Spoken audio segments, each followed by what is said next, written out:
It's time for the Blue Blows Podcast with your hosts, Alonso and Juan, Alicia Del Valle, and the babyface gimmick in the sky, Roger.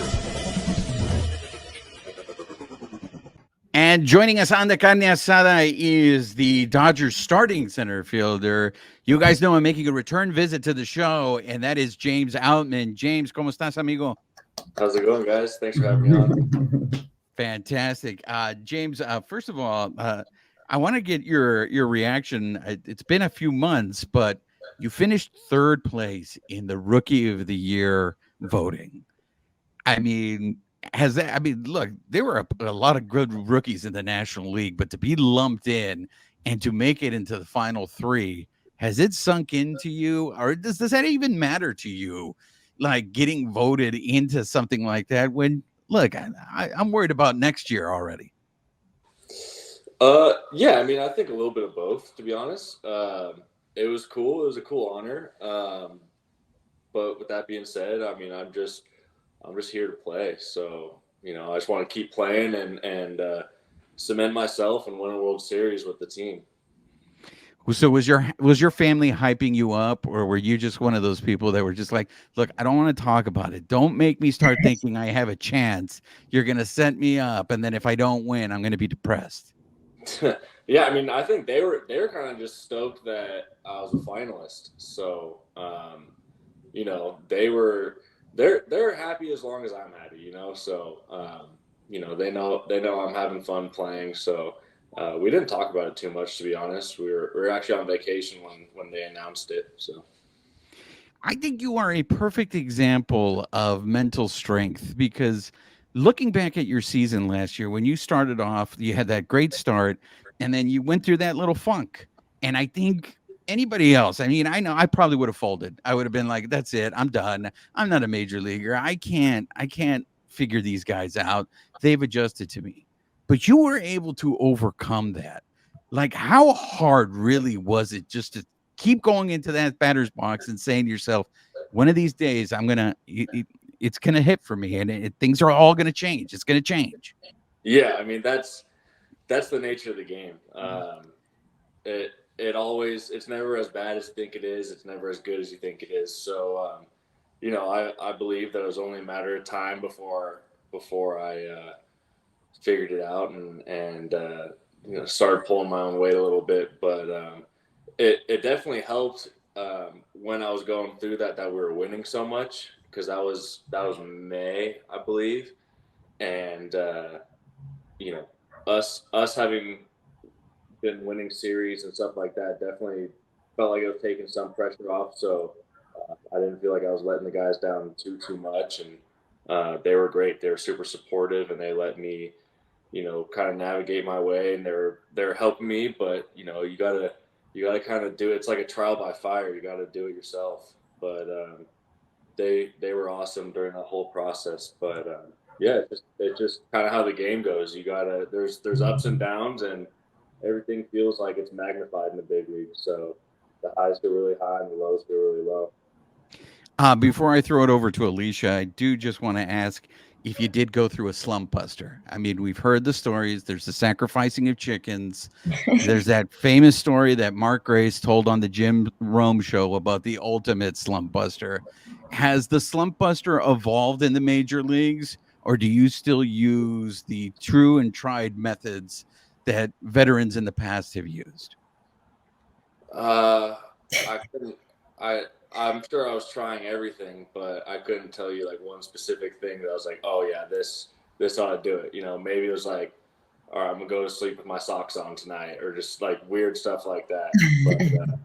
But nothing too crazy, nothing I can really remember. Go ahead, Alicia. Well, I want to follow up with that one. I love that. James, hi, hello, welcome back. Good to have you. You talked about the support the team gave you during this time that Juan brought up. Were there any Dodgers in particular that really were that you sought out advice or took extra bats with you or anything like that? Like any of the Dodgers, any of the clubhouse that you can point out specifically? I mean, everybody was kind of like at some point they had kind of put their arm around me and just talked to me about what was going on, because they could see that it felt like there was a weight on my shoulders. But I remember specifically we were having lunch and I was sitting next to Will Smith, and he was talking to me about just making sure to find successes even within the failures. So, I hit this one hard, or hey, I didn't get a hit, but it was a sack fly, or just like stuff like that. So kind of limiting the damage when you're going through like a rough patch, and that was one that stuck to me, because it was like, okay, I was over 3 today, but I worked the walk, I was able to steal a bait, just still trying to help the team win. And then the more I felt like I was focusing on that, the more I stopped caring about how my performance was. I love it. Will Smith. Okay, we like our Will Smith. We like those stories. And that's going to lead me into what I've been wanting to ask you once I knew that you were coming back to speak to the Bleed Los. Otani, Yamamoto. I mean, I wanted to ask you, where were you when you found out? Because that's how we talk as just Dodger fans. But I mean, what can you tell me? What has that been like? Has it been anything dramatic? I mean, was it something you were looking forward to? Like just your experience, James Outman, and dealing with, Showtime and Yamamoto and the other additions. It's looking really good for us Dodger fans. Yeah, no, I'm excited to have those guys on the team. I still haven't met them yet, but I couldn't tell you exactly where I was when I found the news, but I remember my coach from Sac State texted me both times. But like he was the newsbreaker to me. Texted me and he was like, "Wow, Otani," and I was like, "Oh, we must have gotten Otani." Then I hopped on Twitter or X, and then he goes, "Wow, Yamamoto." A couple weeks later, I was like, "Oh, we must have gotten Yamamoto too." Hop on X. And, so both times he broke the news to me. But yeah, I'm super excited. Anyone that's going to help us win, I'm super excited to have on our team. And both of them seem like really awesome competitors. And I competed against Shohei for 4 games or whatever it was during the season, and I'm glad he's going to be on our team now. That I can say that for sure. I love that. But I just want to know, did you, I don't know, I don't want to use the word care, but does it feel like the clubhouse wanted that to happen? Is that something that you guys even talk about? Because I mean, that's all everybody talked about leading up to where Otani was going to go. Or is it truly just like, no, it's the off season, I'm on vacation, like hopefully, the suits upstairs will take care of it? Yeah, no, I mean, we definitely wanted them to come. Yeah, I think you could tell when those guys were visiting. We had some of our heavy hitters in our lineup there in LA to kind of try and recruit them along as well. So we were definitely all on board for it. We were all excited. We texted in the group chat after it happened. We were super stoked. So yeah, I mean but also at the same time, we are in the off season, so we're not constantly talking to each other and stuff like that. I'll see my group of guys I'm training with in Phoenix still, so we'll be talking about it there. But yeah. Yeah, Alonso, February 22nd, it's coming up, right? Yeah, it's kind of blown by. But to kind of piggyback on something that Juan said a minute ago, the reason I knew that James wasn't necessarily jaded by the Rookie of the Year thing, I don't know if you know this, but we have a legend here. We already knew he was a legend, but from the Cal Ripken Collegiate Baseball League, this man was the league offensive player of the year. So nothing is going to jade James just because of his composure, carrying everything as is.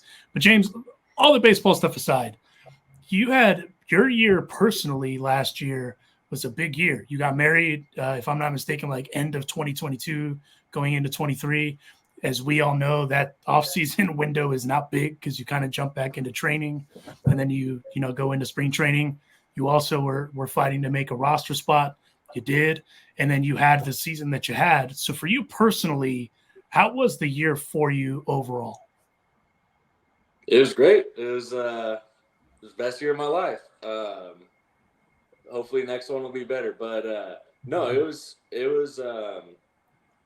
great. You know, I feel like I had the most fun I've ever played playing last year, and it was nice to be able to play just to win. You know, instead of playing to reach the next level and playing to playing to get drafted, then you play to get to high A, then to double A, then triple A. So last year it felt like a breath of fresh air to be able to play just to win again. Does that change your mindset going into this year where, for all intents and purposes, you're the everyday center fielder? I think we can confidently say that. Does that change your preparation going into the year any? No, I mean, preparation stays the same. I'm still, personally, I'm still trying to get better. I feel like there's still areas I can improve on. And so that all stays the same, but it's all in the context of winning now rather than, reaching the next step. So I don't know. I feel like I've never been more motivated to win, especially after the moves that have been made. And, the kind of guys that we have on the team, I'm super excited. So, and that was actually leading into that. So obviously they went out and they made some moves, right? They got Glasnow, who now you obviously have competition with the best Shohei in that clubhouse. That's a conversation here in a minute. But, you got Shohei, you got Yamamoto, they got James Paxton, and the roster's kind of filled out the way that it has. Obviously Shohei is going to be the kind of attention bearer, right? But for you guys in the clubhouse, is there anyone aside from Shohei, I'm just going to say that as a given, that you are all kind of expected or kind of what's the word I want to use? Excited to kind of see in person? Yeah, I'm really looking forward to playing behind both Glasnow and Yamamoto. Haven't had the chance to do that at all. So, when you're playing behind a nasty pitcher, it's pretty fun because, they're just pounding the zone. They're getting weak contact. You feel like you're out there for a couple minutes and you go back in and the whole team bangs again. So, I'm looking forward to our staff this year for sure. I'm really excited for that and playing behind those guys. Was that expected? What you expected to hear, Juan? Did that catch you off guard? No, not at all. I mean, look, I want to be respectful of his time. If you guys have any other question, because I have one question for him, but it's going to totally take us off topic. So, Alicia, Alonzo, if you guys want to follow up with more baseball stuff, take us off the beaten path. I'm intrigued. I mean, if you're okay with it, I mean, this is not it, but I got to ask you, James, would you have the courage to defer $68 million? I know that Shohei is a completely different animal. Not only is he a unicorn on the field, but he, in terms of advertising and all off the field stuff. I mean, what was your reaction? What is the player's reaction when you hear a guy is going to defer the majority of his contract for 1 year? Like I said, he can afford to do that. I'm not going to sit there and tell my job, oh yeah, you can play me later. I'll go ahead and do the work for you now for 2 cents on the dollar. Yeah, it's pretty wild. I thought it was super badass. That kind of goes into what I was saying about the motivation to win, because you got somebody like that that's basically deferring all of the money that he's agreed to just so he can have as good of a team as possible. So I think that was super cool. And not a lot of people would be able to do that. I feel like it's the first time anyone's deferred that much money. I'm assuming because that's the first time anyone's made that much money, but I thought it was really cool of him to, keep the tab light for the Dodgers so we can go out and make some more moves and win. How much do you guys in the clubhouse do pay attention to that? Because it is the ultimate team sacrifice, right? Like the guys coming in there and saying, look, I'm going to leave money on the table so you guys can go out there and spend it. And I want you guys to bring in other players. I mean, we see this all the time. There's so many guys working out at Dodger Stadium, and I get it that you're in Phoenix, but is it common to be showing up and working out this early in the season? Is there excitement? Has the gauntlet been thrown down that it's like, we are all in? Let's go. Let's start the season right now. Yeah, no, I mean, we're all working, pretty much as soon as Thanksgiving rolls around. I feel like everybody's working, but I think that there's more guys with eyes on them this year, whether that be in Phoenix at our spring training place or in LA. It just feels like the group is more consistently at those two different locations because we got coaches at both. So, I mean, I don't know. To be honest, to answer the question, I don't know because this is my first off season as a big leaguer. But I do know that everyone is excited. Everyone talks about it every time anybody sees each other and stuff, and just about the deferring the money thing. I think is I still think it's really cool. I think everybody in the clubhouse are going to respect that. Alicia, I mean, the deferments are the reason why everybody hates the Dodgers, right? And that's what I was gonna go with next. So yeah, that's probably the main reason because it seems like not just other fan bases, but I mean organizations, I mean politicians got involved with this deal. So the hate is real. I'm not bothered, but James, I wanted to ask you about the new role that the LA Dodgers have been anointed, which is the villain. The Dodgers are now the villains of Major League Baseball. And some people, others are also saying things like it's bad for baseball. I mean, what are your thoughts on that? Do you think the Dodgers are villains? Do you embrace it? Maybe who's your favorite villain? I'm just kidding. No, but what are your thoughts on that? I don't know. I don't think I'm a villain.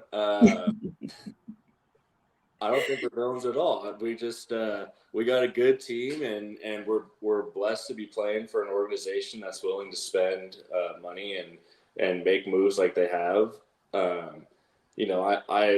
I understand why other fan bases and other people think that we could be the villains. Look at the lineup. It's a really good lineup. It's a really good team. I mean, I know people felt that way about San Diego last year with their lineup. They had a really good lineup. They had a big payroll, and it's just people root for the underdog, and the Dodgers made them. We're not the underdog. We expect to win, so we're looking forward to it. We are not the underdog, right, Alonso? Well, I mean, listen. I mean, when you got arguably two, maybe three of the best dudes in all of baseball just on one team. I mean, it's like the Heatles again, except maybe not as short-lived as the Heatles were way back when.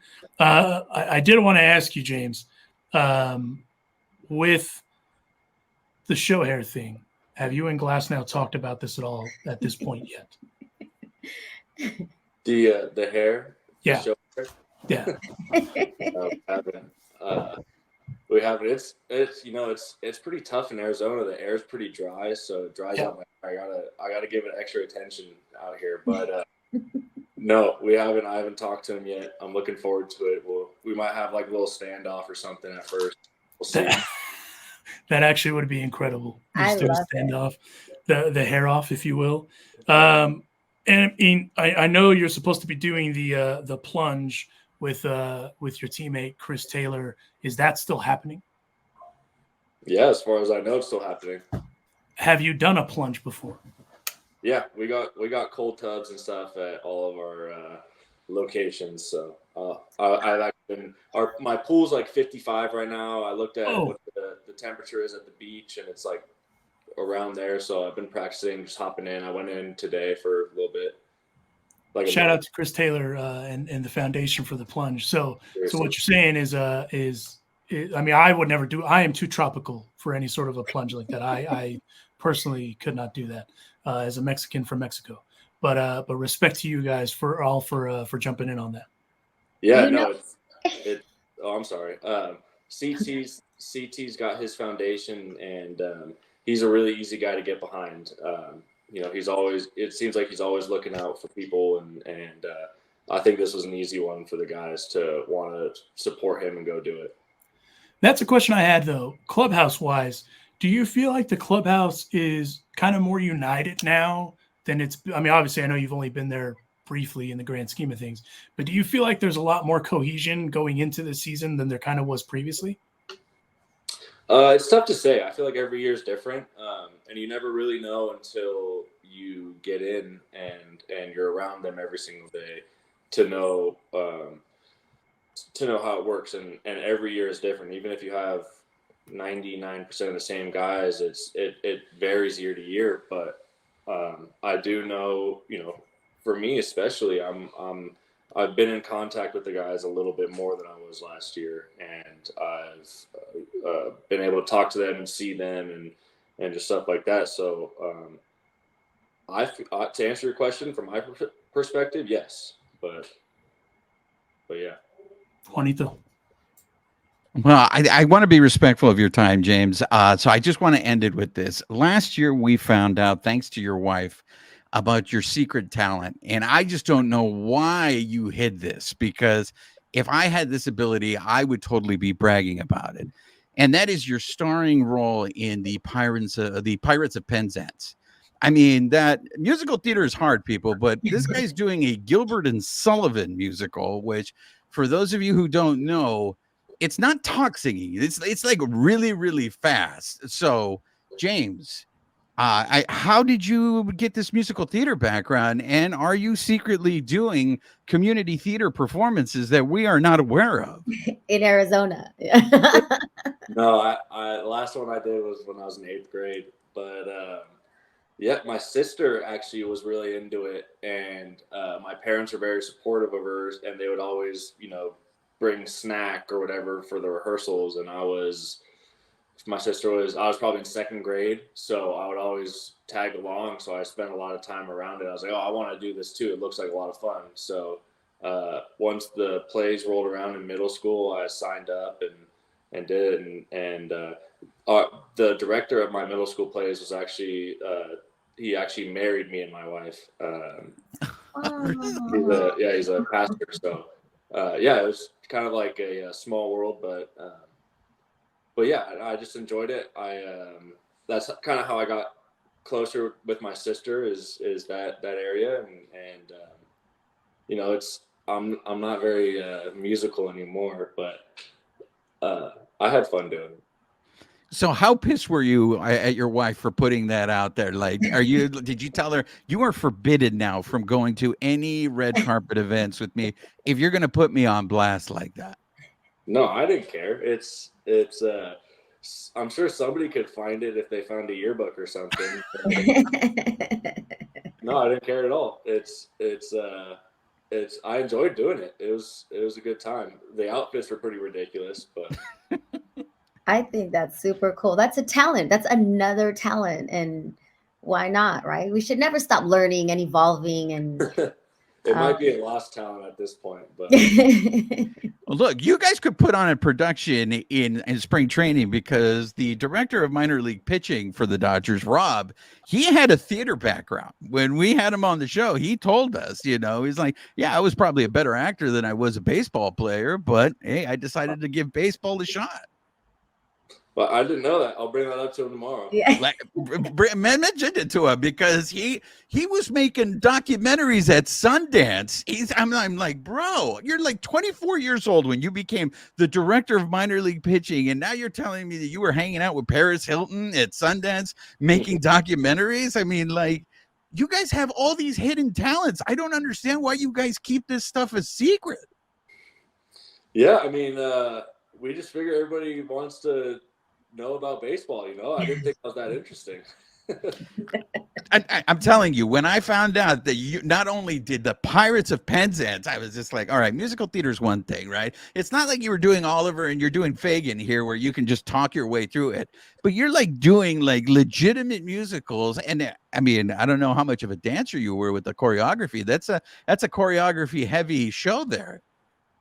Yeah, I'm not much of a dancer, that's for sure. I was stiff and counting in my head what I needed to do and stuff, but it took me a long time to learn like the box step where you just like step in a square. It took me way too long to learn that. I think I had to go home and practice that too. But yeah, no, it was a good time. It was a good time.